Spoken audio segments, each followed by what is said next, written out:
Hello, magandang gabi po. Praise the Lord. Purihin ang Panginoon at welcome po sa Jesus Said Ministry Church. Dito po sa San Mateo Rizal, 276 midweek service na po tayo.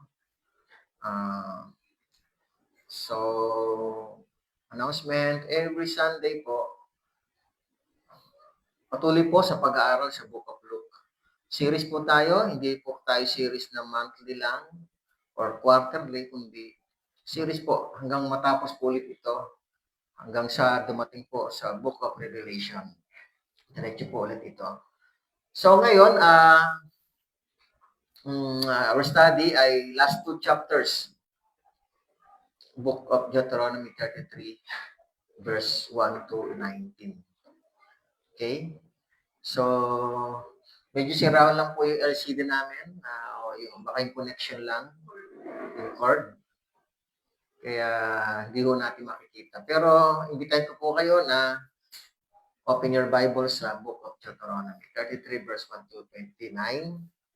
So, yung final blessing ni Moses sa mga Israelita. At last chapter po, 34, next week, Lord willing, ay yun na po yung huling chapter ng Deuteronomy. Doon mamamatay na po si Moses. Sige po, invitahin namin kayo, manalangin po tayo. Diyos Ama, sa ngalan po ng Panginoong Yesus, kami po ay nagpapatuloy na lumalapit at nagpapakumbabang dumudulog sa iyong harapan. Hindi para kung ano pa man, Panginoon, kundi ang pangunahing bagay ay matuto kami. Nais namin mapakinggan ang iyong salita at ang mga salita mo ay magkaroon ng malaking impact sa buhay namin at mabago po ang aming mga kaisipan at puso sa pamamagitan at kapangyarihan at tulong ng Banal na Espiritu sa mga salita na aming nadidinig. Pagpalain niyo po, Ama, mga viewers, patuloy na nanonood, nag-aaral kasama namin. Nawa ay patuloy kaming mapagpala. At sila ay makapagtiyaga, Ama, sa kaunting minuto lamang hanggang sa matapos po ang pag-aaral na ito. Salamat po, Ama. Tinataas po namin ang lahat. Sa ngalan ni Jesus na aming Panginoon. Good evening. I'm Pastor Saldi Verde Flor po. So, bihira ko po ipakilala sarili ko. Anyway, nakikita niyo naman pag nagpapasa naman po ako, naka-open po kayo sa aking account, sa FB account. Kaya salamat po sa mga nagpapatuloy makinig o mag-aral o nag-review at samahan niyo po kami muli sa oras na ito. Okay, so chapter 33 verse 1 so hanggang 29. So ang title po ay Moses' Final Blessing sa Israel. Last week po, wala po kaming Bible study. Nasa Baguio po kami para sa regional conference po ng ka-fellowship ko. Ako po ay nakikipag-fellowship sa Calvary Chapel dito po sa Pilipinas, sa mga regional, sa mga Calvary Chapel, Luzon. Luzon lang po yon yung regional conference. Kasabay rin po yan ang regional conference ng Visayas at Mindanao. So, last week po, wala nga po kami. And then 2 weeks ago, dun po kami minto sa chapter 32, verse 45 to 52. So, sinabi ulit ni Lord doon kay Moses na hindi siya makakapasok sa promised land. Kaya ngayon naman, ang study po natin, babasbasan ni Moses ang mga Israelita na makakapasok. Siya na nangangaral at nangangarap na makapasok ang hindi makakapasok. Kaya medyo siguro masakit sa damdamin ni Moses na gawin ang mga basbas na ito. Pero kailangan niyang gawin dahil tulad ni Abraham, ni Isaac, ni Jacob, at si Jacob bago namatay, binasbasan niya po ang mga anak niya. Actually, si Abraham, binasbasan niya, si Isaac, kung di ako nagkakamali, si Isaac, binasbasan niya, dinaya nga lang siya ng asawa niya. Si Jacob po ang nabasbasan instead na si Esau. And then si Jacob naman, binasbasan niya yung 12 tribes ni Israel. Yung anak niya, mga anak niya, 12. Ngayon naman, ang babasbasan ni Moses yung mga anak na nila ng 12 tribes ni Israel. So kung mapapansin natin, yung mga man of God, binibless nila yung mga tao, mga anak nila, yung mga, for example, kay Moses naman ay yung mga Israelita na ginabayan niya for 40 years, inalalayan niya, medyo talaga nahirapan siya rito, halos sumuko na po siya, pero the Lord, no, binibless siya at kinocomfort po siya. Meron lang isang pagkakamali si Moses, yun ang naging dahilan kaya hindi siya nakapasok sa promised land. And yet, hindi siya humihinto na gampanan yung kanyang duties para at least sa huling bahagi ay ma-bless niya po ang Israelita bago pumasok ng promised land. Verse 1. Okay, so sana dyan po kayo. Wala po kasi tayong dati po, nakikita niyo po nakikita niyo po dyan sa screen, yung verse. Tayo pinag-aaral ng book by book, chapter by chapter, verse by verse, at expository preaching at inductive Bible study yung method po. So verse 1 ng Deuteronomy 33, verse 1, ito ang basbas na iginawad ni Moses o ni Moises, ang tao ng Diyos, sa mga anak ni Israel bago siya namatay. So Moses, sabi rito, is to be remembered for his faithfulness in spite of his failure o hindi makakapasok sa promised land. Binanggit din niya ni Lord dito at binanggit din niya sa book of Hebrew chapter 3 verse 1.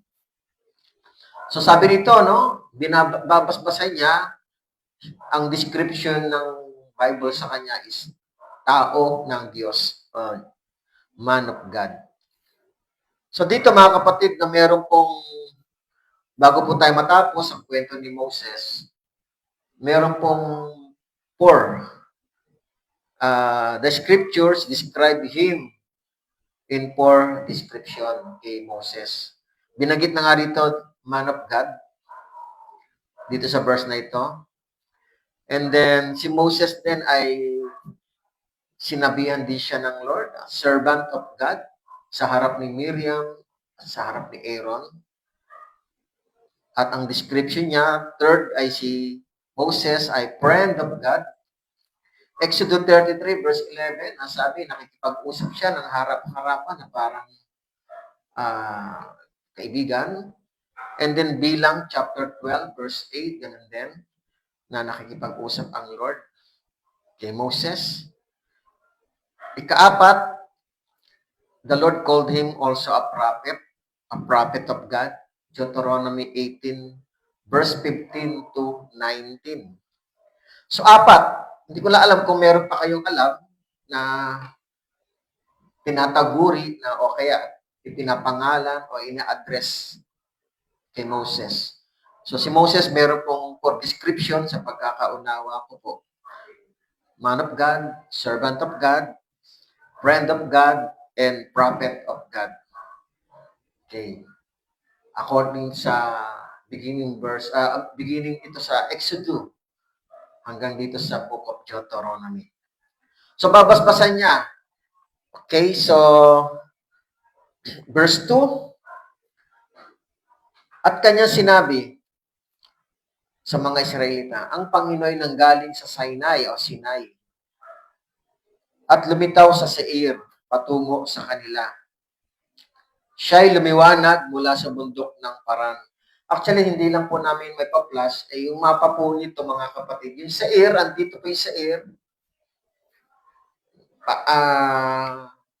malapit na po siya sa Jerusalem, sa Israel. So Seir, banda rito naman yung Mount Paran, and then yung Sinai dito. Anyway, kung mapapansin niyo po, may tatlong binanggit po dito, no? Nanggaling siya sa Sinai o Sinai, lumitaw siya sa Seir, at lumiwanag siya sa bundok ng Paran.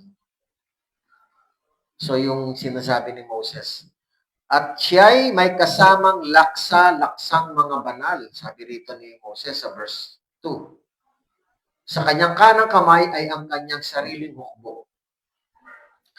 Mga kapatid, no, ano ibig sabihin nito? Siya may kasamang laksa-laksang mga banal. Sino ba itong mga banal na ito? Tingnan natin sa Deuteronomy 32 verse 2 ng New King James Version. Sa New King James Version. And he said, sabi niyo, the Lord came from Sinai and dawned on them from Seir, and he shone forth from Mount Paran. And he came with 10,000s of saints. Sino ba to? From his right hand came a fiery law for them. Pero sa Tagalog, nakalagay sa kanyang kanang kamay ay ang kanyang sariling hukbo. Medyo hindi eksakto. Okay, so sino ba ito? Tingnan natin, verse 3 sa Tagalog ulit. Oo, iniibig niya ang bayan. So yun ang yun ang bayan, yung kanyang bayang Israel. Okay? Lahat ng kanyang mga banal ay nasa iyong kamay. Sila'y sumunod sa iyong mga yapak na tumatanggap ng tagubilin mula sa iyo. Okay?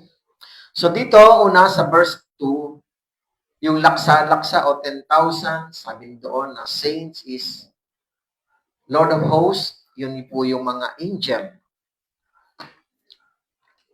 Kapatid, in verse 2, and then, ang mga angelic beings attended the giving of the law. So, itong mga witness at nakakaalam na sila ay mga anghel ng Panginoon, ng mga banal. Ito ihahabilin niya, ibibigay niya sa mga Israelita sa kanyang bayan.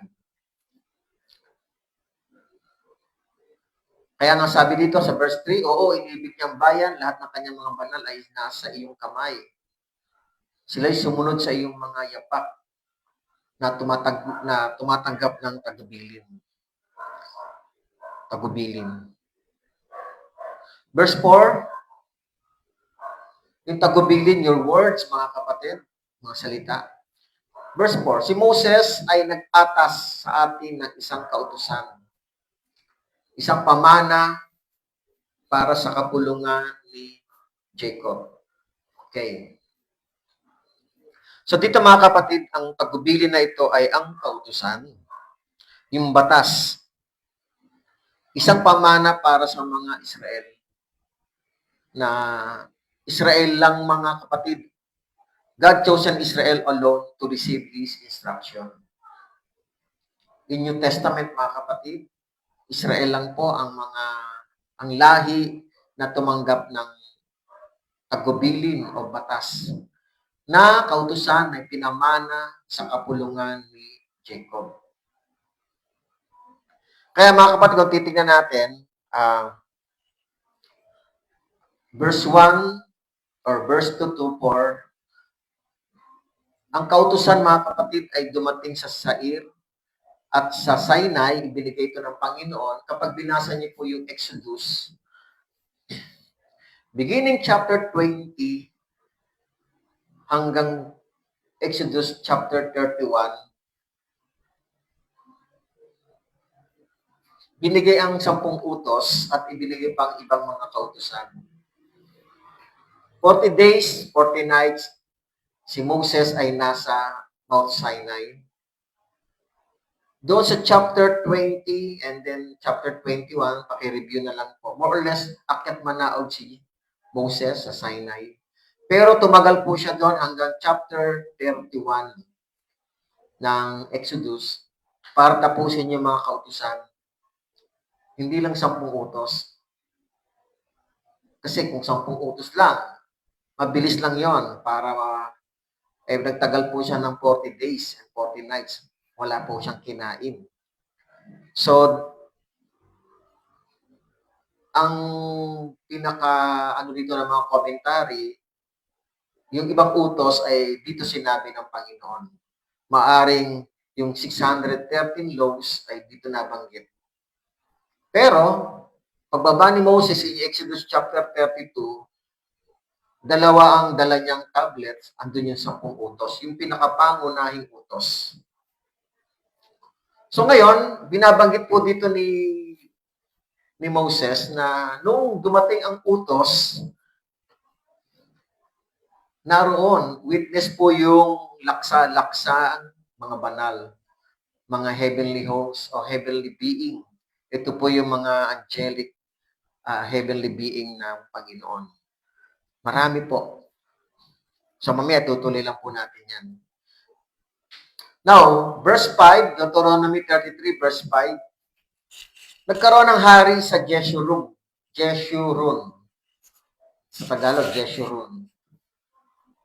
Na magkatipon ang mga pinuno ng bayan, pati ang lahat ng mga lipi ni Israel. So ang Jeshurun, mga kapatid, nire-represent po ito ng Israel. Pero minsan ginamit po siya ni Moses na Jeshurun, ang ibig sabihin ni uprightness, na ito po yung isa sa mga pangalan ng kanilang mga pet. A pet name in Israel means, yun nga, Jeshurun or kaya uprightness. Tingnan natin na naayon ako ba Deuteronomy 32:15. Okay? Tingnan natin yung previous teaching natin, I think is 3 weeks ago. Sabi rito, ngunit ito yung ito yung lyrics ng kanta na pinagawa ni Lord kay Moses para magiging memories nila pagdating nila sa Kanaan. Hanggang sa New Testament po ito. So sabi rito sa mga lyrics ng kanta, ngunit tumaba si Jeshurun at nanipa. Deuteronomy 32 verse 15 po ito. Dinaanan po natin. Sabi rito, ikaw ay tumataba, ikaw ay lumalapad, ikaw ay naging makinis na magkagayoy. Tinalikuran niya ang Diyos na dumalang sa kanya at hinamak ang bato ng kanyang kaligtasan. So sinasabi sa lyrics ng kanta, ito si Jeshurun, ito yung Israel. Na after na makarating ng promised land, gumanda ang buhay, tumaba, umasenso, and then tinalikuran ng Diyos at naglingkod sa ibang Diyos. Ngayon, nababanggit ulit dito. Mamaya babanggitin ulit yan si Jeshurun sa last part po. Sa verse 26. Okay. So, ano ibig sabihin po nito na sinasabi dito sa verse 5? Balik tayo ng Deuteronomy 33, verse 5. Nagkaroon ng hari sa Jeshurun nang magkatipon ang mga pinuno ng bayan, pati ang lahat ng mga lipi ni Israel. Sino ang hari na binabanggit ni Moses dito? Na ito yung blessing ni Moses. Yung blessing ni Moses may kasamang future event para sa dating na panahon na mangyayari sa 12 tribes ni Israel. Pero sino yung hari ng Jeshurun? Actually, ang talagang literal na magiging hari sa Jeshurun, mangyayari pa sa 1 Samuel. Si King Saul ang mapagpili. Pero, sino yung hari na ito na ang Panginoon lamang ang hari ng Israel? Actually, ang Panginoon ang hari.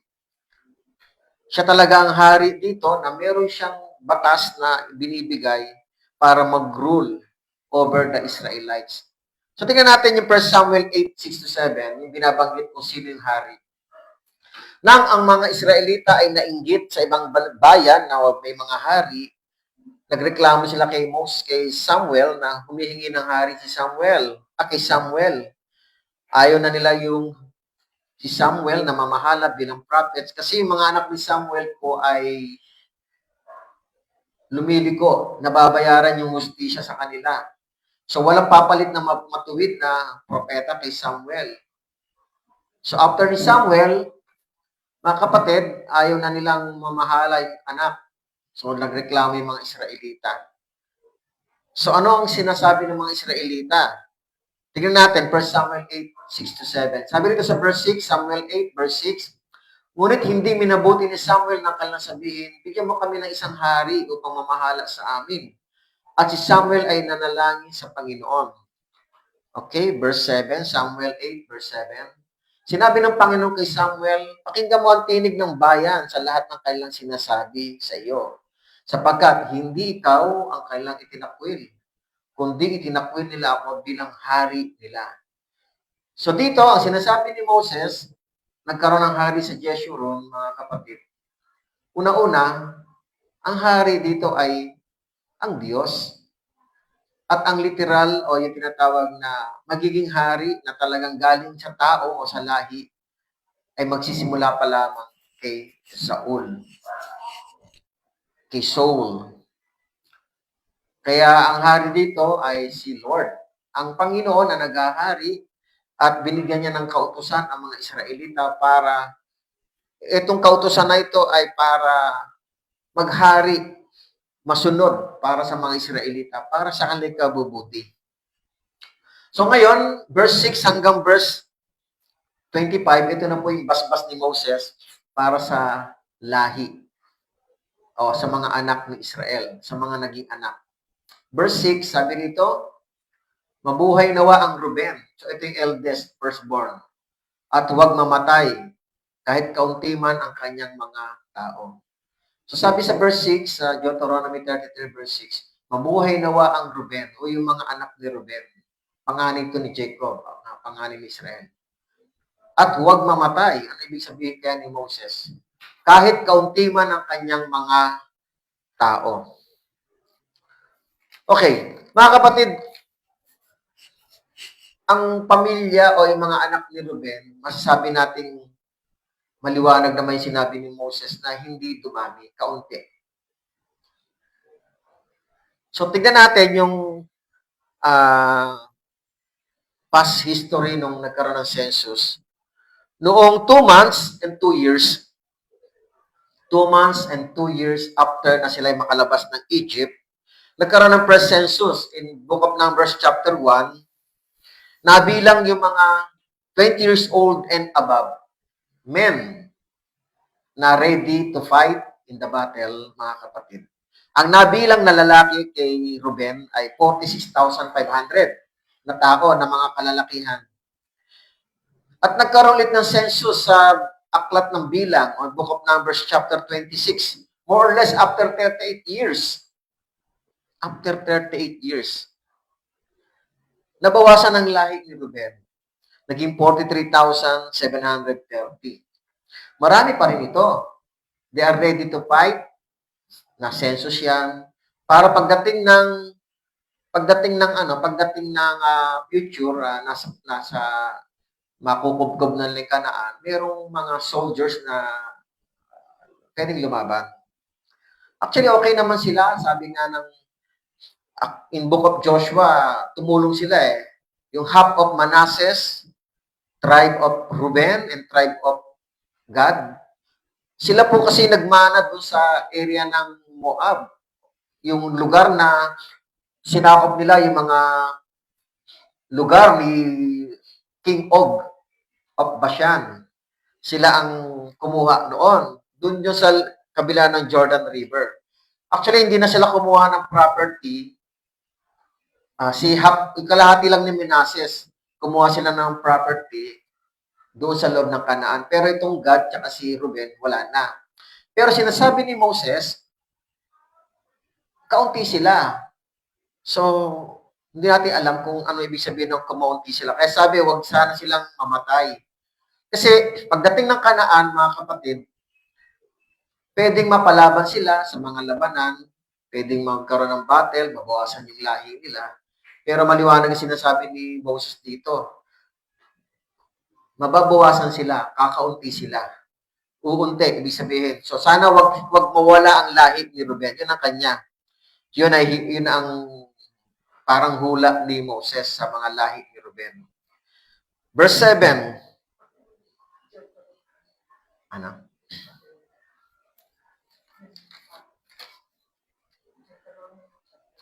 Okay. So, Deuteronomy chapter 33 verse 7. Okay, binabanggit ko lang kasi hindi tayo nakapang-flash. Okay, so, pero nag-start po tayo, Deuteronomy 33 verse 1. So, verse 7 na po tayo.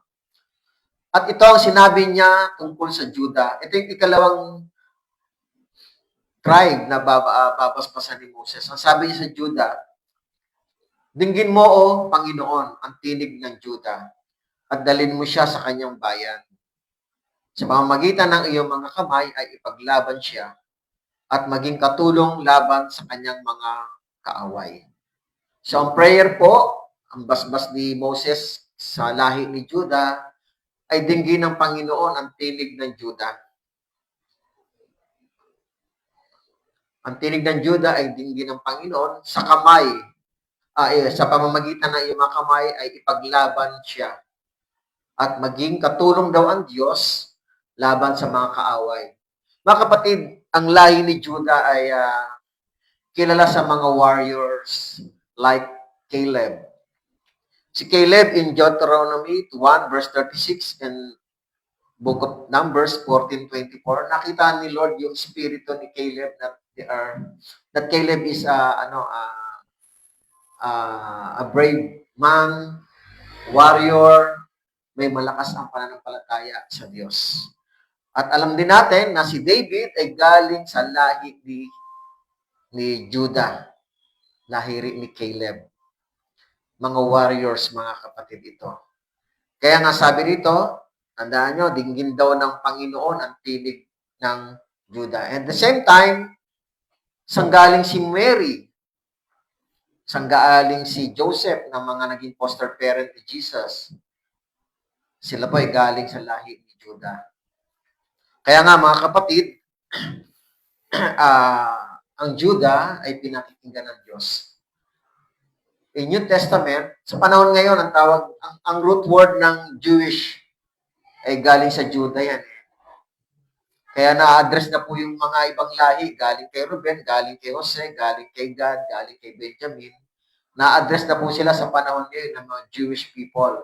Pero the root word of Jewish o Jew ay galing sa lahi ni Judah. So pinakikinggan ng Panginoon ang mga lahi ni Judah.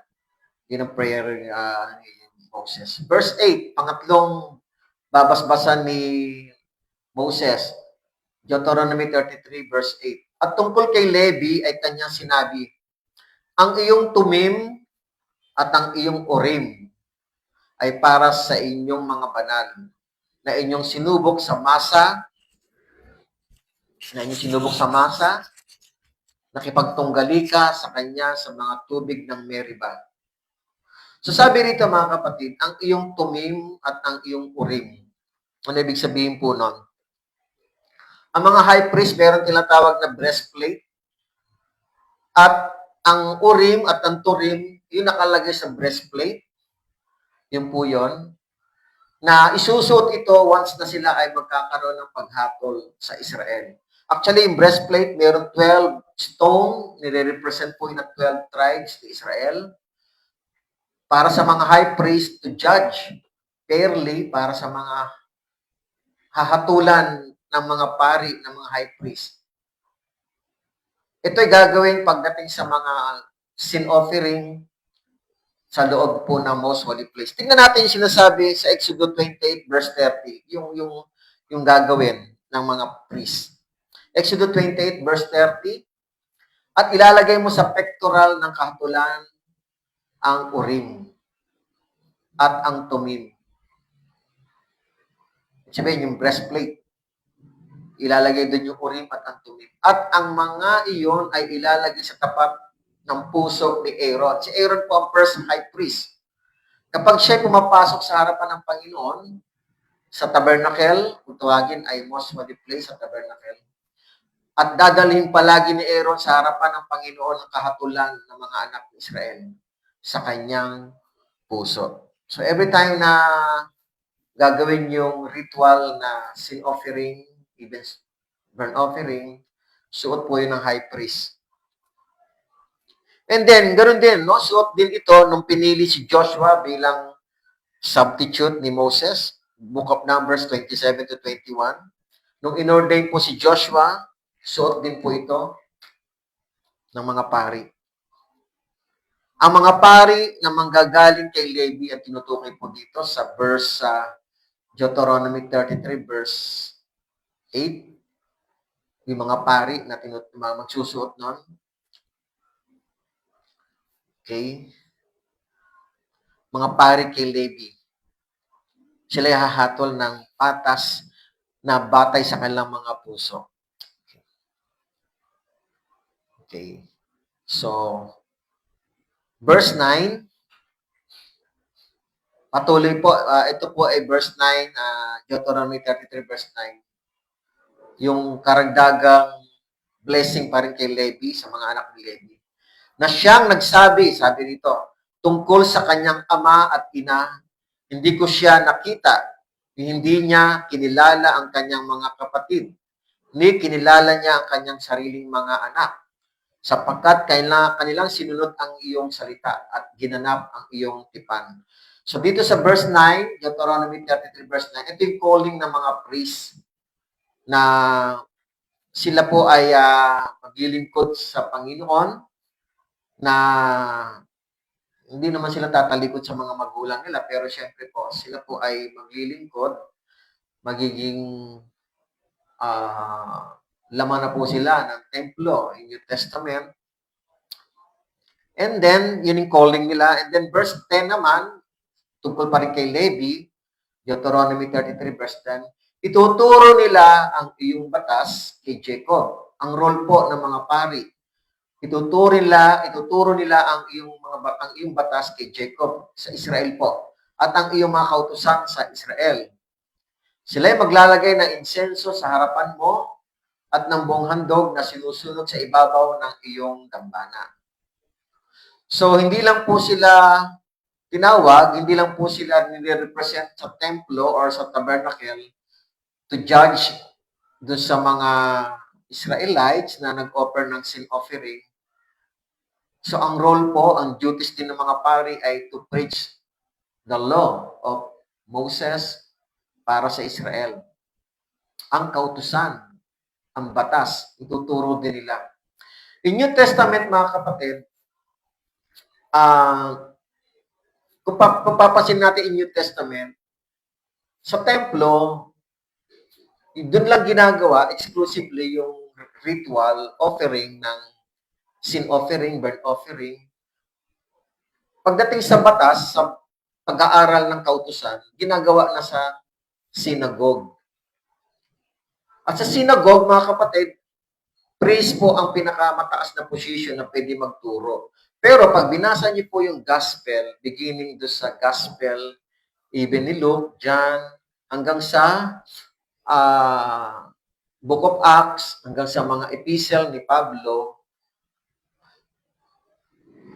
wala ko idea, pero karamihan po ng mga nagtuturo ay pariseyo, mga workers, bihira po ang pari. So, re-reviewin natin ulit kung meron tayong mababasa. Pero parang wala po akong nabasa. Dahil nga ang pari po in New Testament ay parang talaga nakapwesto na lang sa templo. But anyway, dito, sinasabi ni Moses na sila rin pala ay dapat magturo ng kautusan, ng batas at ng kautusan. At sila ay naglalagay ng insenso sa harapan ng Panginoong Diyos at naghahandog sa ibabaw ng dambana. So marami rin pala silang ginagawa. Ito po yung mga pari noon sa Israel. Verse 11, basbasan mo, O Panginoon, ang kanyang kalakasan at tanggapin mo ang gawa ng kanyang mga kamay. Baliin mo ang balakang ng mga naghihimagsik laban sa kanya at ang mga napupuot sa kanya upang sila'y huwag nang muling bumangon. So, binibless po ni Moses at hinihingi niya yung blessing ni Lord sa mga Levites. Ang mga Levites ang maraming gawain na very close sa gawain ng Panginoon. Sila po yung mga workers sa templo. Hindi lang po sila pari, mga kapatid. Ang mga Levites po ay sa kanila rin ang gagaling ang mga worshiper, ang mga workers ng church, mga gumagawa, kumikilos, mga kapatid. Pero mataas na calling po ng mga Levites ay mga pari. So sinasabi ko po mga kapatid, ang pari na ito ay pari galing kay Levi. Si Levi po ay anak ni Israel. Siya po ay anak ni Jacob. Mga kapatid, yung mga paring galing lang doon ang tinutukoy po natin. Dahil po sa panahon ngayon, marami pong pari, mga kapatid. Marami po. May pari ang Catholic. May pari din ang mga Hinduism priest. O may Hinduism priest din. Kung tawagin, they called it Pujari. May Shinto priest. May mga pari din ng Shinto. Sometimes called Kanushi. May Taoshim priest. Parang mga religion to sa Japan eh. Taoshim priest. Kung tawagin, Daoshi. At ang pinag-usapan natin, yung mga Israelites, Judaism or Israel. Ang tawag sa pari ay Kohen. Priest called Kohen in singular form. So ngayon, ito yung tinutukoy natin, let's say Kohen, o mga pari na galing sa lahi ni Israel. So, tulad ng sinabi ko, in New Testament, sila po ay nagtuturo din dapat ng batas. Pero ang mga Pariseo na po, nakikita natin madalas at mga eskriba ang nagtuturo sa sinagoga. Verse 11. No? 12 na pala. Okay. Deuteronomy 33, verse 12. Tungkol naman kay Benjamin o kay Benjamin, ay kanyang sinabi, ang minamahal ng Panginoon ay maninirahang ligtas sa siping niya na kinakanlungan siya buong araw. Oo, siya ay maninirahan sa pagitan ng kanyang mga balikat. So, ang mga Benjamites ay minamahal ng Panginoon. Maninirahang ligtas sa siping ng Diyos. Ito ang binabanggit dito. As the beloved son of Jacob, actually bunsong anak ito ni Jacob. Dalawa po ang anak ni Jacob kay Raquel. Ito po ay si Joseph at saka si Benjamin. Si Raquel po ang pinakamahal po ni Jacob. At si Benjamin po ay favorite na anak. Actually si Joseph, pero nung nawala si Joseph, siyempre po ang naging bunso ay si Benjamin. Malayo agwat ni Benjamin sa kanyang kuya na si Joseph So, kaya minahal din ni Jacob si Joseph kasi nga akala siguro baka yun ang bunso. But anyway, nagkaanak pa ho si Raquel, si Rachel. So, si Benjamin. So, mahal po ni Jacob si Benjamin, mga kapatid. In Genesis chapter 44, verse 20, as a beloved son of Jacob, Benjamin was also the beloved of the Lord. The Lord would give the tribe of Benjamin peace and safety shelter. Dwell between God's shoulder. So may personal protection si Lord sa kanya. Actually, si King Saul o King Saul, ang tribe na pinagalingan niya is Benjamin. Siya pinili na magiging hari. I believe kasi nga, mahal nga ni Lord ang Benjamites.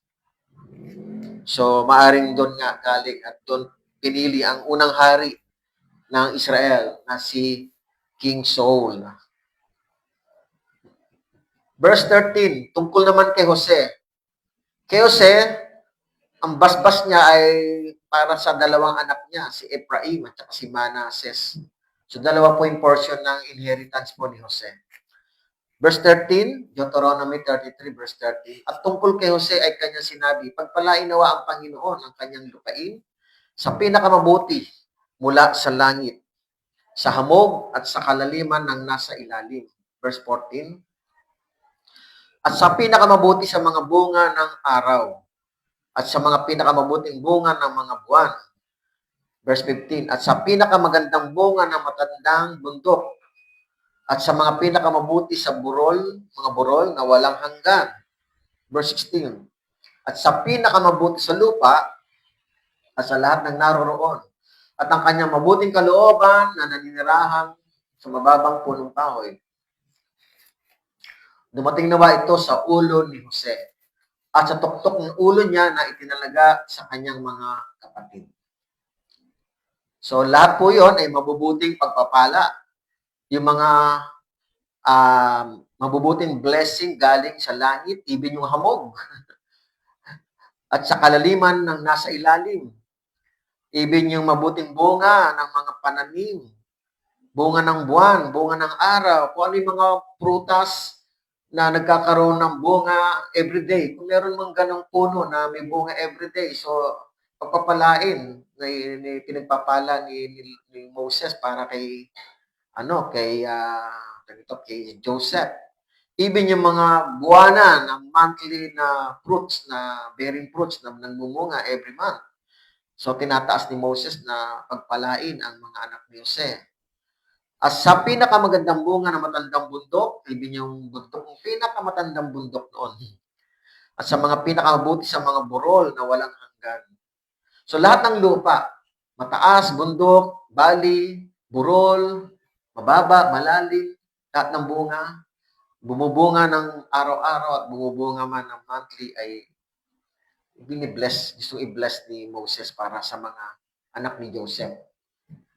And then, verse 17, gaya ng panganay ng kanyang baka, kalwalatin ay sa kanya, at ang mga sungay ng mabangis na toro ay kanyang mga sungay. So, even yung mga livestock, mga baka, mga panganay, parang ganon, ay kino-compare na maging katulad sa kanya. Even yung mga sungay ng mabangis na toro ay kanyang mga sungay. Ibig sabihin yung authority. Yung sungay kasi is a horn na nire-represent ng authority, power.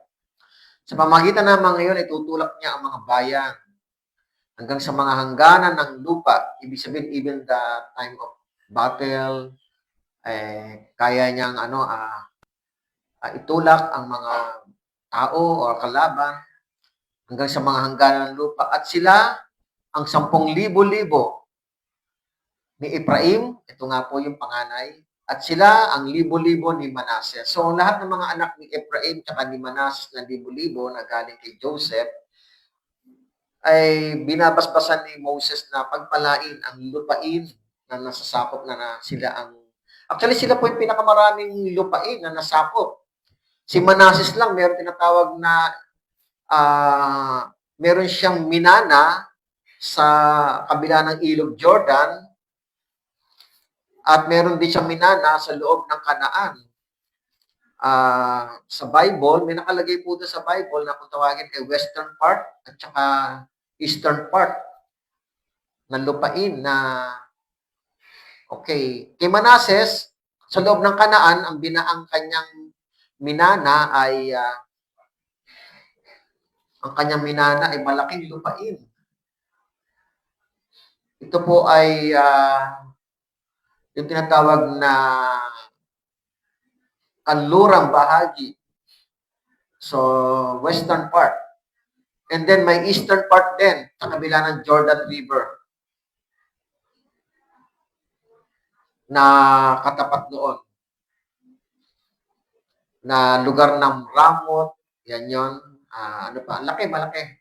So, even yung mga lupain ni Ephraim, malaki rin ng actually, malaki pa nga siya kay Dan, malaki pa nga siya kay Ruben, more or less. So, sila po ay talagang pinagpala. Yung mga lupain nila. Pinakamalaking kay Manasseh. So, verse 18 naman, ang basbas tungkol kay Zebulon. Deuteronomy 33:18. At tungkol kay Zebulon ay kanya sinabi, magala ka, Zebulon, sa iyong paglabas. At ikaw, Isakar, sa iyong mga tolda. So, sa verse 18, pinagsama niya po yung kapatid, si Zebulon at saka si Isakar. So, pareho po silang anak ni Israel. Si Zebulon po, mga kapatid, sabi rito, tungkol kay Zebulon ay kanya sila, magala ka, Zebulon, sa iyong paglabas. So, ano ibig sabihin po dito, mga kapatid? Dito po, mga kapatid, si Zebulon po, perhaps ang mga anak niya ay naging tahanan po ng lupain ni Zebulon ay port area. Tulad ng blessings din, tulad ng binanggit ni Jacob sa kanya. Sila in charge sa mga baybayin dagat. Ito po yung blessing ni Jacob na tatay niya kay Zebulon. Tingnan po natin, Genesis 43 verse 13. Si Zebulon ay tatahan, sabi ni Jacob, yung tatay niya mismo to. Tatahan sa dalampasigan at siya magiging kanlungan ng mga sasakyan dagat at ang kanyang hangganan ay magiging hanggang Sidon. So, ibig sabihin, aasenso po ito mga kapatid, si Zebulon. So, magiging yung port area ay magiging territory niya na ibibigay ng Panginoon sa kanya. So, lahat ng mga kalakal na dinadaan, na ikinakarga sa barko, so dadaan sa kanya. So, yayaman po si Zebulon. Ngayon, si Isakar naman, sabi rito sa basbas ni Moses, balik tayo sa Deuteronomy 33, yung kalahati ng verse 18, ang sabi, at ikaw, Isakar, sa iyong mga tolda, sabi nga yung tolda. Ano naman ang ibig sabihin ng basbas naman ni Jacob, yung tatay niya? Kung ano ibig sabihin nito para madagdagan yung information natin. Genesis 49:14. Si Isakar ay isang malakas na asno na nahihiga sa gitna ng mga kawan ng mga tupa. So si Isakar, mga kapatid, masasabi natin parang hindi siya ganun kayaman tulad ni Zebulon. Okay? So tingnan natin, verse 19, balik tayo ng Deuteronomy 33 verse 19.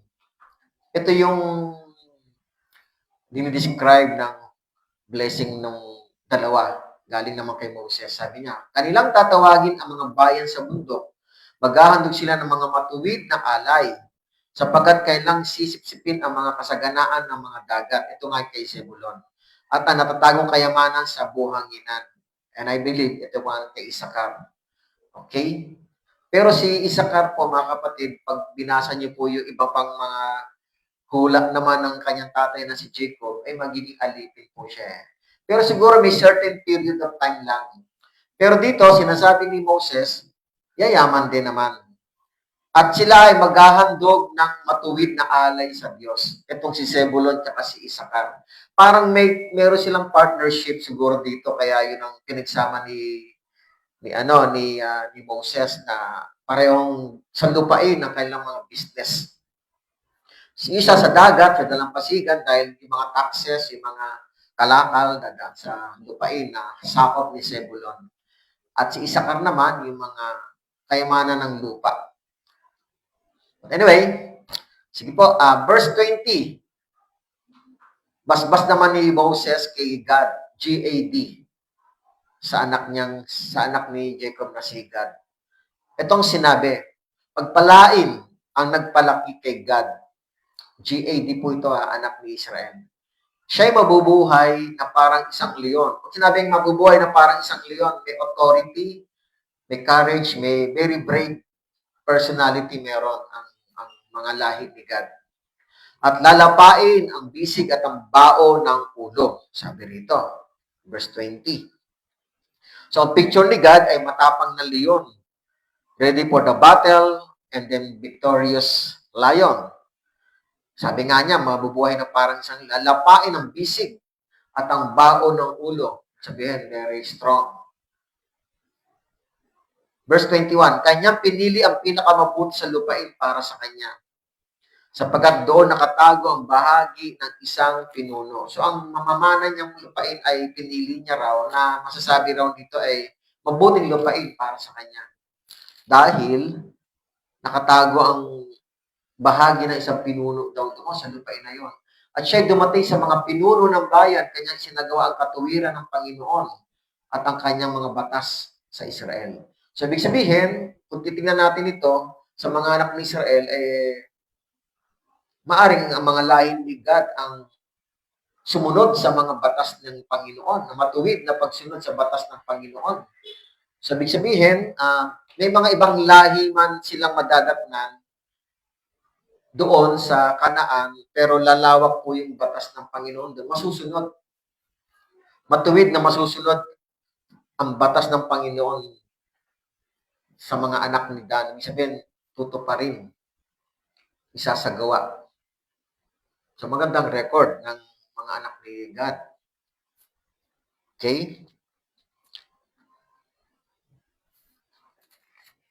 Verse 22.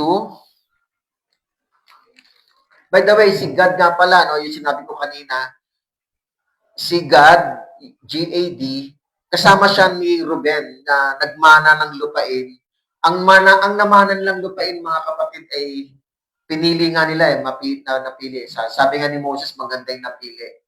Yun yung lugar na sinakop nila yung Bashan. Yun po yung Bashan. I think sa lugar ng Moab na nasasakop ni King Og. Doon po sila nagmana ng lupain.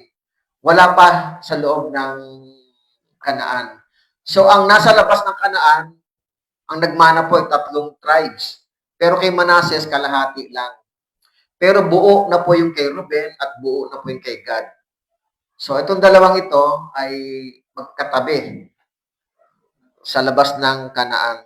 So, yun ang minana. Actually, 6 cities, 6-0 cities yung sinakop ng mga Israelita doon na pinaghaharian ni Og. So, maaring pinaghatian na po ni Ruben at saka ni Gad po yung mana na yon. So, very, magandang lugar. Verse 22. Isa ito sa mga nakakalungkot na lahi. Verse 22. Tsaka meron pang isa. Verse 22. At tungkol kay Dan, ito po yun, ay kanyang sinabi. Si Dan po, D-A-N. Isa po sa anak ng Israel. Si Dan ay anak ng leon na lumukso mula sa Basan. Verse 22, ulitin ko po. Ito po yung sinapit ng mga anak ni Dan. Maikli lang yung mensahe at basbas ni Moses. Sabi rito, at tungkol kay Dan ay kanya sinabi, si Dan ay anak ng leon. Malayo po siya sa description ni God, G-A-D, na sinasabi doon, binasa natin sa verse 20 na isang parang leon, matured, very strong, mataas. Leon na po. Pero, ang dinidescribe naman ni Moses kay Dan ay isang anak ng leon. Hindi po siya nag-mature. Bata pa rin si Dan. At lumukso mula sa Basan. Ibig sabihin, ba't siya lumukso? Or anyway, tignan natin, no? Ano po ba ang history? Bakit po nangyari ito sa lahi ni Dan? Okay, tignan natin mga kapatid, no?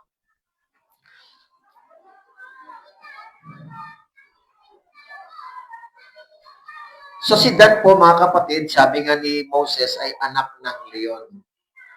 Ibig sabihin, bata pa. Yung mga anak niya ay hindi nag-mature, parang hindi tumanda, hindi nag-mature.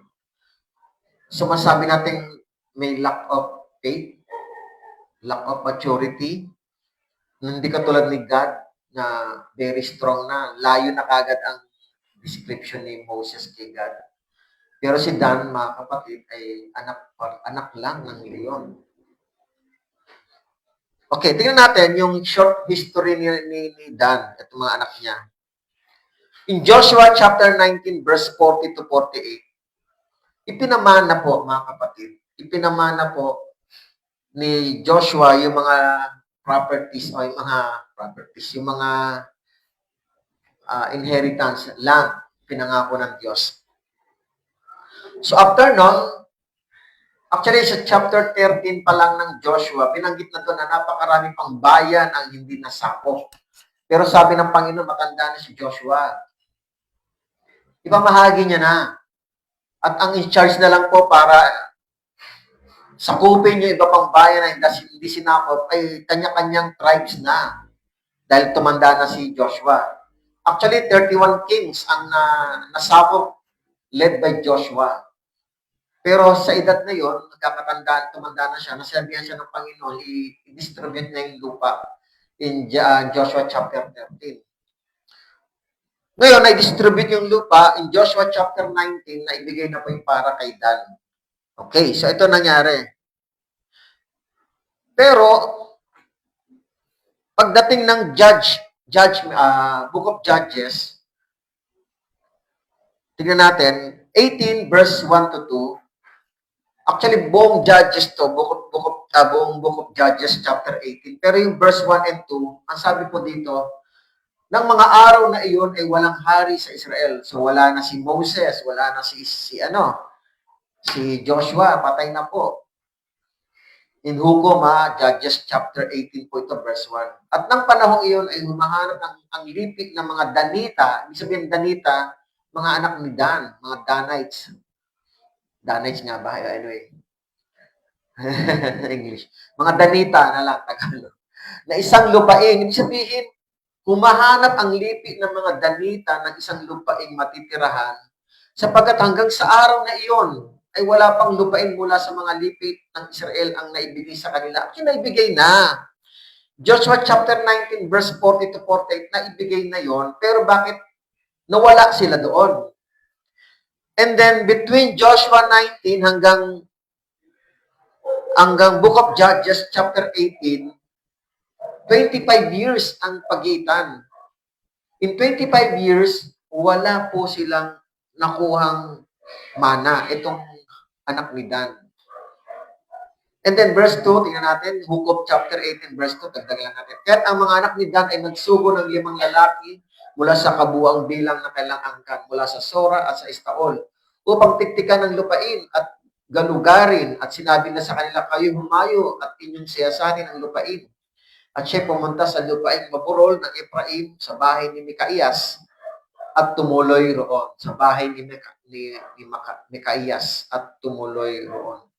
So, pumunta sila sa lupain na maburol ng Ephraim, yung mga lahi. Kapatid din nila, lahi ng kapatid nila yung maburol. Pero lupa na ng Ephraim. Now, mga kapatid, in 25 years, andun pa rin sila, naghahanap pa rin ng lugar. Bakit po? Actually, according sa history, mga kapatid, ano ba sila? According sa census, babalikan natin yung census, 20 years and above na lalaki. Tumaas nga yung bilang ng mga sundalo nila na ready for the battle. Per census, in Book of Numbers chapter 1, 62,700 po sila. And then after 38 years, more or less, second census, Book of Numbers chapter 26, 64,400 sila. Although, yung unang binilang, mga namatay, karamihan niya namatay po kasi nga, only Caleb and Joshua lang ang natira. But anyway, ang mga pwedeng lumaban sa labanan is around 64,400 na pwedeng lumaban na para ang lupa nila ay ipagtanggol nila yung property nila laban sa mga Canaanites, Jebusites, mga nandun. Pero dahil po, ang mga nangyari po, the tribe of Dan would not be able to keep their inheritance because of the hostility of the Philistines. Sa panahon ngayon, yung mga Palestinian na kaaway ng mga Hudyo.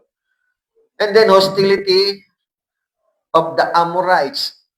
So naging tinik sa kanila yung mga lahing na iwan na hindi na sinako. Yun ang nagiging burden po sa kanila at naitataboy po sila sa lupa na kanilang minanad dati pa, 25 years ago. Kung pagbabatayan natin Joshua 19. And then Book of Judges 18, ito nga po, binabasa natin, naghahanap pa rin sila. Nagpapadala sila ng spies para kung alin yung kaya nilang sakupin. Ito nga po yon. Actually, chapter 18, nasakop nila ito. Book of Judges chapter 18, nasakop po nila ito. Kaya lang, mga kapatid, yung Diyos-Diyosan ni Makaiyas, kinuha rin nila.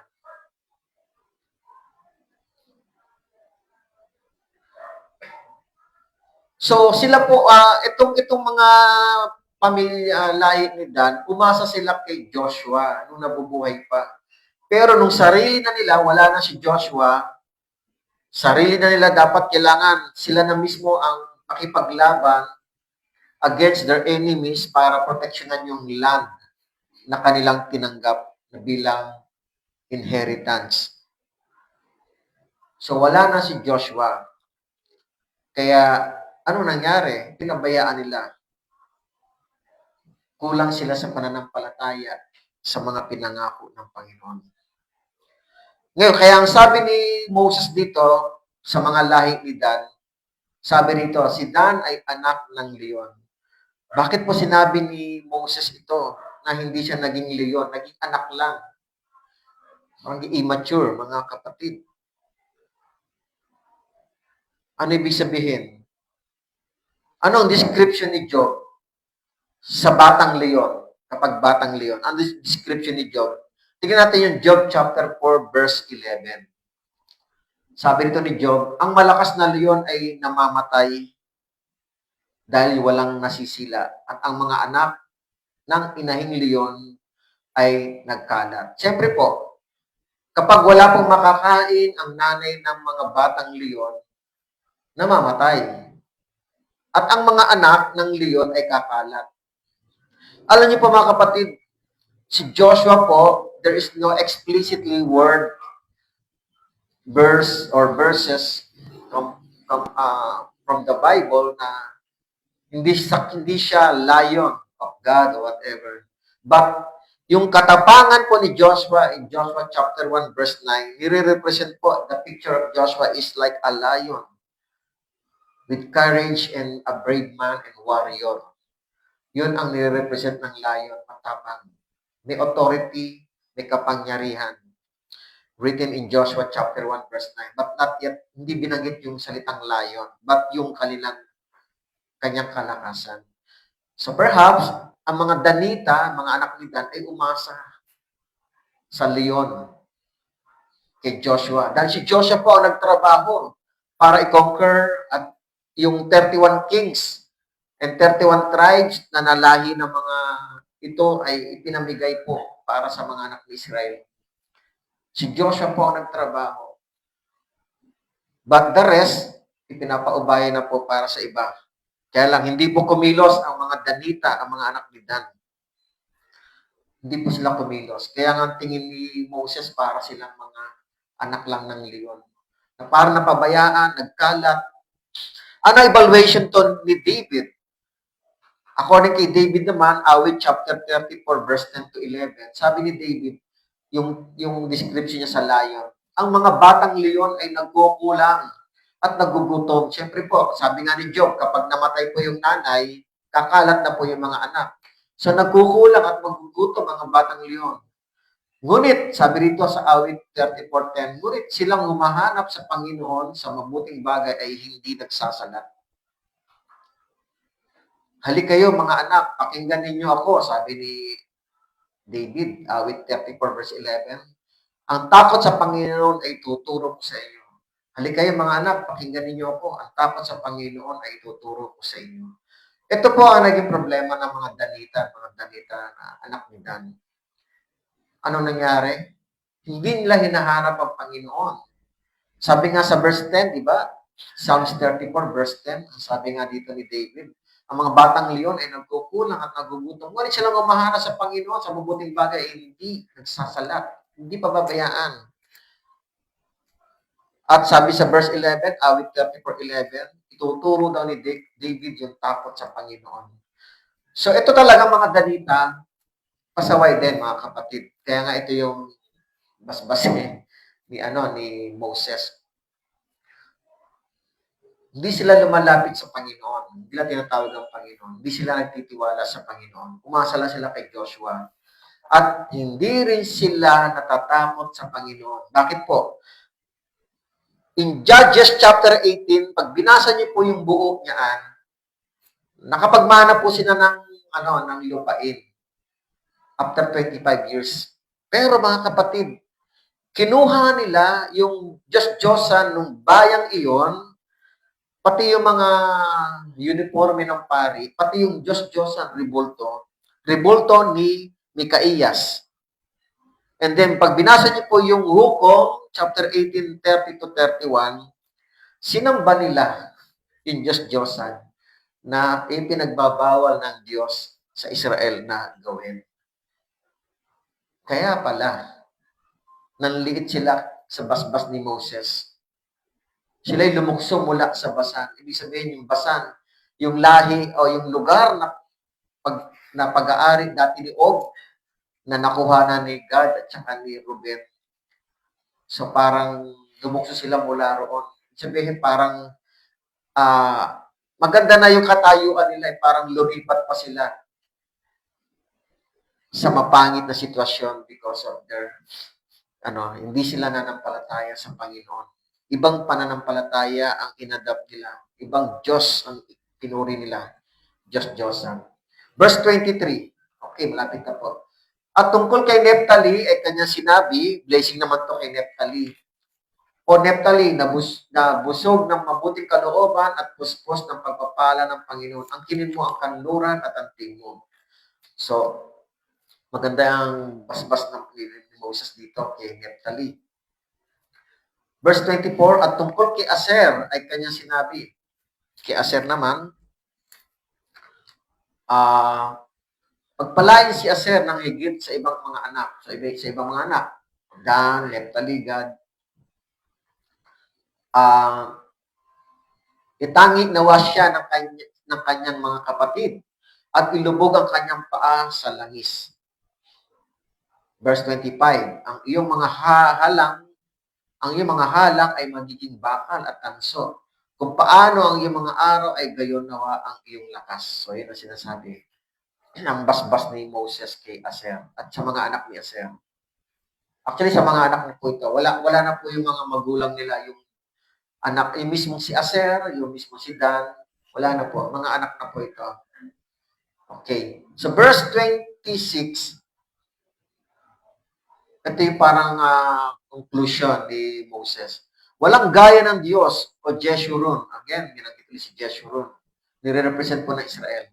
Walang gaya ng Diyos o Jeshurun na sumasakay sa langit dahil sa pagtulong sa iyo. So sinasabi ni Moses, ang Diyos ng Israel ay tumutulong sa kanila at sa himpapawid dahil sa kanyang karangalan. Verse 27, ang walang hanggang Diyos ay isang kanlungan at sa ibabaw ang walang hanggang mga bisig. At kanyang palalayasin ang kaaway sa harapan mo, sabi ni Moses, sa mga Israelita, lahat ng mga kalaban ng Israelita. At sinabi, puksain. Verse 28, kaya't ang Israel ay ligtas na namumuhay ang bukal ni Jacob sa lupain ng trigo at alak. Oo, ang kanyang mga langit ay magbababa ng hamog. Mapalad ka, O Israel. Verse 29, mapalad ka, O Israel. Sino ang gaya mo? Bayang iniligtas ng Panginoon, ang kalasag ng iyong tulong, ang tabak ng iyong tagumpay. At ang iyong mga kaaway ay manginginig sa harapan mo, at ikaw ay tutungtong sa kanilang mga matataas na dako. Okay. So dito mga kapatid, parang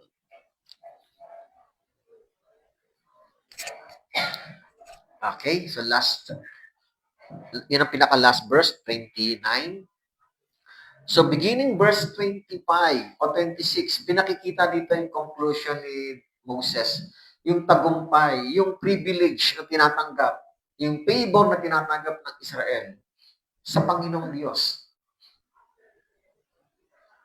Yung victories against their enemies, lahat, yung blessing, yung trigo, hindi mawawala yung pagkain. Yung trigo, dito nang gagaling ang tinapay. Yung alak, saan galing ang alak? Sa ubas. So, patuloy ang biyaya ng pagkain galing sa lupa. Ipinakikita nito ng pagpapala, ang pribilehiyo, ang blessing na ito, ay galing sa walang hanggang Diyos. At ang Diyos daw, sabi sa verse 27, ay kanlungan ng mga Israelita. Palalayasin ang lahat ng mga kaaway.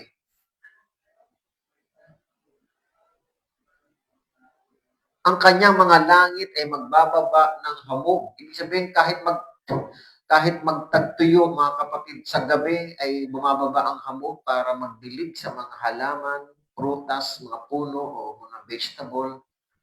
Kaya sabi niya sa verse 20 na, palad ka o Israel. Sinong gaya mo? Siyempre po wala. Yung panahon noon, wala talaga. And even in New Testament, Maaring ganun pa rin, wala. Walang katulad. Bayang iligtas ng Panginoon. Ang kalasag ng iyong tulong, ang tabak ng iyong tagumpay. At ang iyong mga kaaway ay manginginig sa harapan mo. At ikaw ay tutungtong sa kanilang mga mataas na dako. Mga kapatid, may mga pagbabago rin naman ito. Pero ibig sabihin, siguro yung pagdating sa Kanaan, maraming mga nangyari. Mapupugkob nila, makukuha nila. So yung tagumpay na yon, kahit na may mga malilit na bagay, na mga issue tungkol sa mga natatalo sila ng mga labanan, sa mga maliit na labanan, nagkakasala ang mga Israel, and yet, naging matatag ang Israel sa Kanaan. At naging Israel na nga ang pangalan ng Kanaan. Generally speaking, mga kapatid, talaga naging victorious ang Israel sa panahon ni Joshua. Anyway, malapit na rin po tayo kay Joshua. So ngayon mga kapatid, no, bakit po dito? Meron pang wala. Siguro kung kayo po ay nag-observe, kung kayo ay patuloy na tinitingnan nyo, parang may walang tribes. Actually, wala po dito si Simeon, yung mga anak ni Simeon. Wala po dito. Bakit po wala? Tingnan natin ang hula ni Jacob kay Simeon. May ginawa po kasi si Levi at si Simeon eh. Genesis 49, verse 5 to 7. Saglit lang po ito, mga kapatid. Ito yung basbas ni Simeon sa kanyang anak na si Levi. Ito po yung talagang Levi. At ito po talaga yung Simeon. Si Simeon at si Levi ay Genesis 49 verse 5 hanggang 7. Basahin lang po natin. Si Simeon at si Levi ay magkapatid. Ang kanilang mga sandata ay mga kasangkapan ng karahasan. Huwag naman pumasok ang aking kaluluwa sa kanilang payo, sabi ni Jacob po yan. Huwag isama ang aking espiritu sa kanilang kapisanan, sapagkat sa kanilang galit ay pumatay sila ng tao. At sa kanilang sariling kalooban ay dilumpo nila ang baka. Teka lang. Mga kapatid, nirape po kasi si Dina, anak kapatid nilang babae, na nagustuhan ni anak ni Shechem, hindi ko matandaan yung name, or minasakir nila po yung lugar ng Shechem. Nung nag-circumcise po sila ng mga kalalakihan, inatake po nila, pinatay po nila. Itong dalawang ito, si Simeon at saka si Levi. So, na-compromise po si Jacob. Kaya nga ayaw ni Jacob na yung spirito niya ay pumunta sa kanila. And then verse 7, ang sabi, anyway, napakinggan niyo naman po. Verse 7 sabi, sumpain ang kanilang galit sapagkat ito ay mabangis. So marahas po yung dalawa, si Simeon at si Levi. At ang kanilang puot, sapagkat ito ay malupit, hahatiin ko sila sa Jacob at ikakalat ko sila sa Israel. So ngayon, si Simeon, mga kapatid, ay una-una, dalawa po ito, si Simeon at si Levi. Magkasunod po ito. Mas panganay si Simeon. Si Simeon, wala na po siya dito, hindi na siya binanggit ni Moses kasi ikinalat na po siya. Nakakalat na po siya sa mga tribes ng iba pang kapatid niya. Maaring ang iba na kay Nephtali, yung iba ay na kay Aser, yung iba ay na kay Ruben. Nakakalat na po yung ibang mga anak ni Simeon. Ikinalat na po ng Panginoon according sa basbas ni Jacob. At kaya hindi na siya po binanggit dito, si Simeon. At saka si Simeon po, mga kapatid, siya po ang pinakamaraming pagsuway sa Diyos. Nung sinorvey po yung second survey, napaka-kaunti ang natira sa kanila. Hindi po sila dumami. At pinakamaraming namatay po. Anyway, lahat naman namatay, pero pinakamaraming naunang namatay ay mga lahi ni Simeon. Nung sinorvey po yung lahi nila, kaunti na lang nasa second survey. O census pala, sorry, nasa second census. Ngayon, si Levi, ano nangyari? Si Levi po, nawala po yung sumpa ni Jacob kasi in Exodus chapter 32, nung si Moses ay galing sa bundok ng Mount Sinai for 40 days, 40 nights, pagbaba niya, nakita niya yung mga Israelita gumawa ng gintong guya.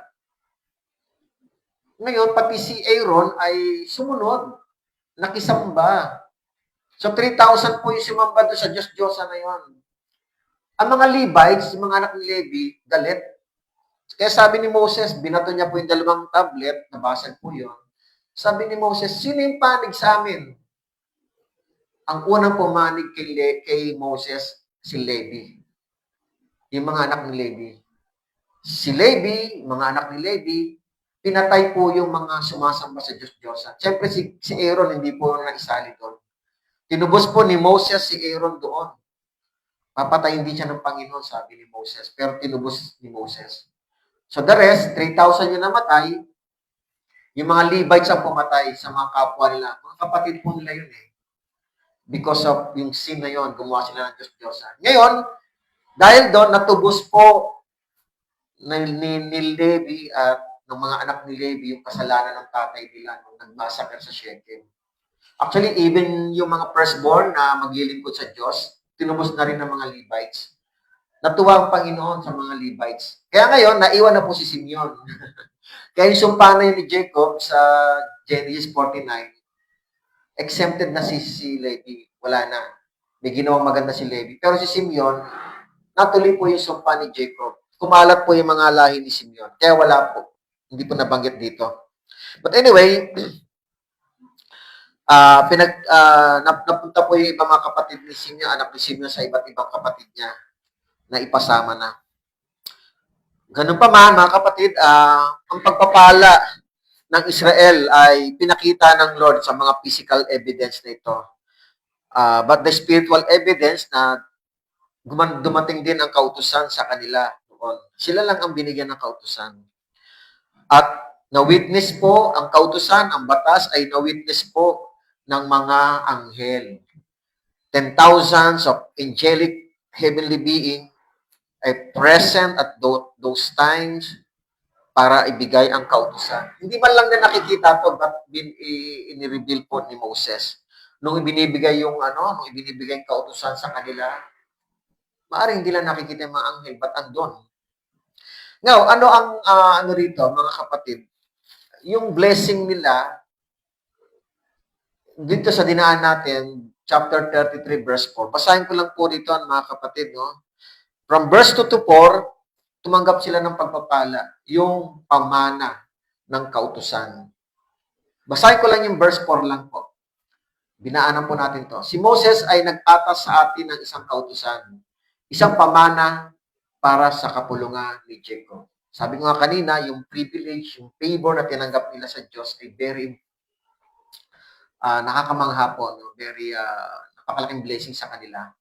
Dahil sila lang po ang binigyan ng kautusan. At andoon ang mga anghel. Now, ano ang naging role ng anghel?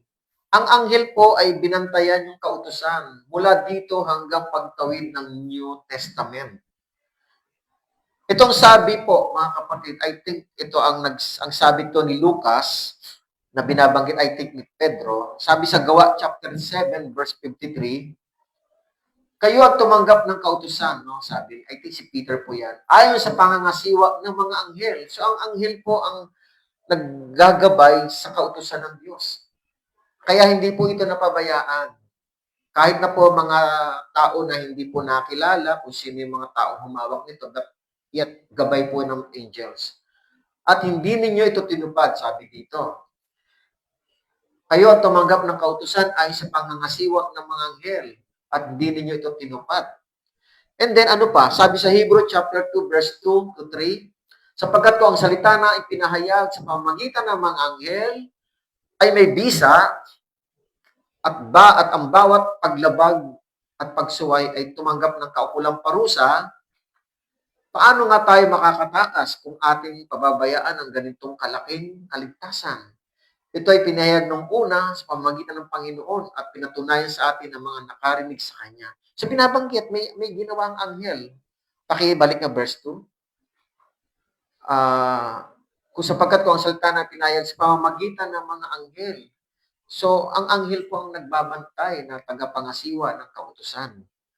And then verse 3, please, Sally. At ito ay pinahayag nung una sa pamamagitan ng Panginoon at pinatunayan sa atin ng mga nakarinig sa Kanya. So, sinong Panginoon ito, mga kapatid? Ito po ay si Jesus. Tingnan natin, Galatians 3:19. Bakit pa mayroong kautusan? Sabi dito ni Pablo. Ito ay idinagdag dahil sa mga paglabag hanggang sa dumating ang binhi. Ito nga po ay si Jesus, na siyang pinangakuan At ito'y ibinigay sa pamamagitan ng mga anghel sa kamay ng isang tagapamagitan. So, ibinigay ng anghel ang kautusan sa kamay ni Kristo na siyang tagapamagitan. Kaya nga, sabi sa Matthew 5:17, mga kapatid, hindi ako dumating, sabi ni Jesus, para sirain ang kautusan, kundi isabuhay, tuparin. Hindi man natin nakikita sa Bible na meron siyang hawak na Bible pag pupunta siya sa, o hindi natin mababasa pag pupunta sa sinagoga o sa templo. Walang binabanggit doon na may daladalang scroll si Jesus. Pero spiritually speaking, mga kapatid, alam ni Jesus yung kautusan na ibinigay sa kanya ng Diyos at inabot ng mga anghel. Kaya mga kapatid, ang tagumpay po ng mga Israelita kung tutuparin ang pamana ng kautusan na ibinigay sa kanila. Yun ang magiging batayan ng Diyos. Marami pong sinasabi ang Panginoon in Leviticus and in Deuteronomy chapter 28, verse 1 to 14, meron din ang tinatawag na blessing on obedience. Pagpapala sa mga sumusunod at curse to those sa mga disobedience ng mga tao. Kaya mga kapatid, ang tagumpay po ng mga tao, mga Israelita ay nakabatay po sa pagtupad nila sa kautusan. The same thing din mga kapatid, bilang Kristiyano, ito rin ang prinsipyo natin. Kung gusto mo ba magtagumpay sa buhay, kasama ang Panginoon, mga kapatid, sundin lang natin ang kautusan. Sumunod po tayo in good times or in bad times. May problema, may suliranin. Hindi po walang exemption. Talagang ganun talaga nangyayari. Dahil ang mga apostol nga, kahit sa kabila na sila nakukulong, nahahampas, hindi pa ho sila tumitigil sa pagsunod. Kasi nga, nakondisyon na yung mind nila na pag sumunod sila sa Panginoon, may kaakibat na sakripisyo at pagdurusa eh. Pero ang gantimpala naman nun, eternal na buhay. Kaya mga kapatid, dito sa lupa, paano ba tayo magtatagumpay? Obey the law of God. Magtatagumpay, magsasucess tayo. Magpatuloy tayong sumunod sa kalooban ng Panginoon. Sundin natin ang kalooban niya. Ito yung kautusan na binabagi sa mga Israelita. Ito rin yung kautusan natin. Nadagdagan po tayo, siyempre po. Ang mga Israelita na mga iba, hindi na nampalataya kay Jesus. Pero yung mga Kristiyano Hudyo, like si Peter, si Paul, na nampalataya, sinunod nila yung kautusan ng Old Testament at yung mga prinsipyo ng utos ni Jesus. So, paano magtagumpay? Ang sabi ng Panginoon kay Joshua, chapter 1, verse 8, malapit na rin natin puntahan ito. This book of the law, sabi dito, shall not depart from your mouth, but you shall meditate it day and night, sabi ni Lord kay Joshua, that you may observe to do according to all that is written in it. For then, you will make your way prosperous. Tatagumpay ka, aasenso ka, magpapalain ka. And then, you will have good success. Success sa lahat ng labanan. Makikita natin sa book of Joshua how the Lord bless and yung paano naging prosperous over their enemies. Very success ang mga labanan po. Iba po yung success dyan, hindi pagyaman Joshua. Yung prosperous, hindi yung pagyaman ng mga kanilang mga ari-arian, naman ng mga kayamanan sa mga bayang nasakop nila. But kasama na yon. But this successful or prosperous result para kay Joshua because of his obedience, mga kapatid. Kaya mga kapatid, tayo rin, gusto natin magpapagpala tayo. Wala namang ibang bagay pa na aral na pwede natin talagang tanggapin. Isa buhay ang kautusan ng Panginoong Hesus, ang kautusan ng batas sa Old Testament. Isa buhay, i-exercise yung pananampalataya. Sabi ni James, faith without action is dead. Kung walang action, ibig sabihin, hindi sinasabuhay, hindi sinusunod ng kautusan. Kaya mga kapatid, pasensya na po, humaba po. Dahil nga, siguro wala tayong script. But anyway, sana hindi po kayo nainip. At sa oras na ito, in-encourage po tayo ng Panginoon. Sumunod po tayo sa kanyang mga kautusan. Kung hindi po tayo maliligaw, yung mga sinasabi ng kautusan na binabasa natin sa aklat ng kautusan, ang Biblia, tutulungan tayo ng Banal na Espiritu na gabayan para maunawaan natin how to obey the Lord. Let's pray. Father God, in the name of Christ Jesus, salamat po sa patuloy, Lord, na pagpapala mo sa Jesus Said Ministry Church. Isang church po na maliit lang po ito, Lord, sa garahe po. Iilan lang po ito kami. Pero salamat po sa iyong patuloy na spiritual blessing sa mga kapatiran, sa mga nanonood na sila po ay isang grupo din ng church, sa mga nakakadinig, sa mga teaching po ng ministry o outside this church, sa mga jail, mga kapulisan, at mga sa juvenile justice po, 18 years old and below ng mga kabataan. Maraming salamat po at sa mga viewers na kasama namin nag-aaral. Patuloy ko pong tinataas inyo na dalahin ko po na sila po yung inyong pagpalain, Ama. At sa mga oras nito, dalahin ko rin po ang mga concern na iba namin kapatid, lalo na mga may sakit, si Mami Nita, Panginoon, si Sister Nita, siya raw po ay naka-confine sa mga oras nito sa hospital po. Dalangin namin ang recovery po, ang paggaling niya, Sister Nita, Panginoon. I-bless niyo po siya, Ama, aming Diyos, at lumakas po nawa siya. Ano man yung mga excessive, mga resulta ng laboratories niya, nawa Lord ay mag-normalize at tulungan niyo po siya magkaroon ng disiplina po sa pagkain. Dalangin ko rin po ang mga kagalingan po ng biyanan ni Sister Cindy. And healing din po, Lord, kay John. Hindi po siya makalabas ng hospital. Si John po, malugang po ni Sister Nancy dahil po iba't iba ang blood pressure po ni John. So nawa Lord, makalabas na po siya at lumakas po siya. Huwag siya may stress sa kanyang nararamdaman. Panginoon, tulungan niyo po siya, Lord, na makarecover po. Ganun po si Malu Salvador, fourth stage cancer, Panginoon. Dalangin ko rin po si Achi, Lord God, pero ang complete healing, Lord, have mercy sa kanyang kalagayan. Dalangin ko rin po, Panginoon. Salamat din pala sa kalusugan at naging okay na po si Nanay Carmelita, mother po nito, Oliver. Panginoon, maraming salamat po sa lahat. And then, patuloy ko nata si Caleb, ako namin, i-bless niyo po siya. Even work po kay Kim, Panginoon. Condition ng health din ni Kim. Salamat po. Salamat din po sa recovery at kalakas ang pinagkakalob mo kay nanay, kay mami, sa lahat po, Ama. Salamat po ng marami. And then bukas po, dedication po ni Ray. Bless niyo po na pagpalaan niyo po kami ng iyong Holy Spirit na ma-dedicate yung bata sa inyong harapan, aming Diyos. Sa inyong kabutihan, na mapagpala niyo po ang dedication bukas, aming Diyos. Salamat po ng marami at tinataas po namin ng lahat. In the name of Jesus we pray. Amen. Salamat po sa mga nag-view, sa mga kasama namin nag-aaral. God bless you all po.